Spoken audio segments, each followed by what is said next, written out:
Today in the church, we honor the martyr St. Thomas Becket, who was a churchman and a bishop in the 12th century. And he was a loyal man to the state and to the king, until the king at that time, Henry II, he sought to seize power from the church and aggregate it to himself. And this is a common theme in politics, and some politicians believe sometimes they're like the final authority and they're actually above Christ and his church. And some of these ideas actually that King Henry II had were quite reasonable, for he sought to punish criminal clerics who got away often with criminal acts and were punished less severely than most common people in society. But others he crossed the line, where he sought to forbid the excommunication of royal officials or any appeals to Rome. In this way, he was seeking authority and power which he did not have, but which was reserved to the bishops and the Pope.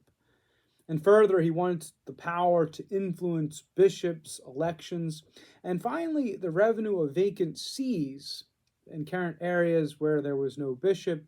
He sought to draw the revenue unto himself, to dish it out as he pleased. And St. Thomas Becket was standing up for the legitimacy of the church authority, which was founded on Christ and the apostles, for the spiritual well-being and the souls of individuals.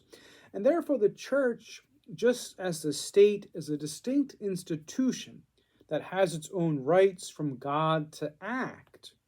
Both the state and the church act freely, but the state's jurisdiction stops when it violates the higher divine laws set by Christ and his church, and when it seeks to use or infiltrate the church for its own political benefits. And St. Thomas Becket was martyred in this struggle to stand up for the church's right to exist as a separate entity and to act freely from state's coercion. He was killed by 4 knights of the king, and one author puts it, he was in the sanctuary, and his brains soon washed the floor of the Canterbury Cathedral. And the effect that this saint had after his death led to King Henry II's public penance in front of all people, and also the 4 knights. They sought the Pope out to receive forgiveness for their murder. And here we kind of see the effect that sanctity and holiness has. Sometimes it conflicts with people who live contrary to the law of God. And then finally, it leads to the conversion of sinners, that they may repent and change their way of life.